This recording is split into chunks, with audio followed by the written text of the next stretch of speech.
বাপরে বাপ, ঘুম থেকে উঠতেই দুইটা চোখ কসলায় দুইটা পায়ে একই রাস্তাতে হাঁটতাছি কন্টিনিউ। কেনেই বা এই পাগলের মতো আমি এক রাস্তাতে হাঁটতাছি। দেখতে হলে ব্লগটা কন্টিনিউ দেখো, ভালো লাগলে লাইক করে দিও।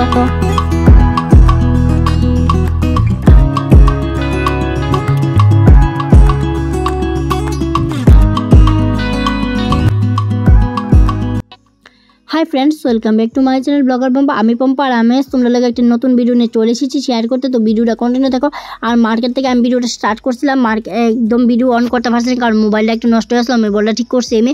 আর এখন আমি বাড়ি ফিরে যেতেছি। আর দেখো এই চারিপাশে সবুজ, আর বৃষ্টি ছিল সকালে। আর রাস্তা, গ্রামের যেহেতু রাস্তা দেখো প্যাক জল, মানে কি একাকার। আর সাইকেল যেহেতু আমি লয়ে গেছিলাম, সাইকেল লয়ে অন সন্ডি গেছে গা টিউশনি করতো। আর আমি এখন আইটা যেতেছি। আর বুঝতেই পারছো তো গাইমা একদম সুবা, এত রোদ্র বৃষ্টি হয়েছে সকালে, কিন্তু এখন আকাশ যেহেতু ফর্সা, আকাশ একদম মেঘনায়, আকাশে একদম মানে পরিষ্কার। তো আবার রোদ উঠছে, এত গরম লাগছিল। তার লেগে আমি কিনা লাগছি একটা মাজা। আর একলা একলা মাজা খায় মজারে আলাদা। এখন আমার লগে কারাকারি করে না কেউ নাই, আমি একলা শুধুমাত্র রাস্তাতে খাইলে আলাদা একটা মজা একলা একলা খাওয়ান যায়। আর যাই হোক, তাই যে ভিডিওটা দেখে আমার একবার করবো কেড়ে দিস না। তো দেখো রাস্তার মধ্যে এত জাম পড়ে রয়েছে, তো ভিডিওটা আমি না করে আর পারলামই না, কারণ জাম খাইতে অনেক ভালো লাগে আমার। এই বছর অক্ষণে জাম খাওয়া হয়েছে না, রাস্তা থেকে অনেক জাম পড়েছে। কিন্তু আমি পাগলের মতো রাস্তা থেকে আর জাম না করে একদম মনের নিরাশ লয়ে বাড়ি ফিরতেছি। আর দেখো মাজা খাইতে খাইতে যেতেছি। আর এখন প্যাকেটটা না ফালাইলাম। আর এনতেই দেখো আমরা বাড়ির টিলা, আর চারিপাশে দেখো এত ফুল ফুটেছে, দেখলেই অনেক ভালো লাগে। আর দেখো এই সুপারি গাছটা টিলার উপরে বাড়িটা আমরা, আর খেজুর গাছটা কিন্তু আমরা অনেক খেজুর ধরে রাখছি। আর দেখো এখন আমি যেতেছি কই, তোমরা কইতাছি। আর তার আগে দেখো এই চারিপাশটা খুব সুন্দর লাগতেছে না, ল্যাংড়ার গাছটি।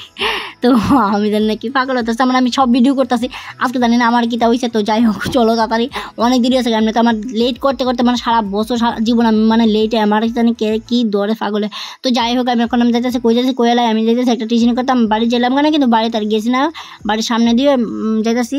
তো বাড়িতে না ওটা এই সকাল থেকে বাইরে ছিলাম, অনেক কাজ করছি, টিউশনি করছি, তারপরে ফর্ম ফিল আপ করছি, কলেজের ফর্ম ফিল আপ করছি, অনেক কাজ করছি। এই দেখো সামনে যে পিছনে যে জায়গাটা দেখতেছো, এই সুদা রাস্তার এই সবটা, এই সাইডটা সবটা আমরার জায়গা, আর এই সাইডটা সবটা আরেকজনের জায়গা। মানে আমি যতটুকু যাইতাছি, যতটুকু তোমরা চোখের পলকে যতটুকু জায়গা দেখতেছো, এই সাইডে যে এখানে যে রাস্তাটা যাচ্ছে সেদিকে সুজা, এই জায়গাটা সবটা আমরা বাস সাইডে, আমার বাস সাইডে সবটা জায়গা আমরা।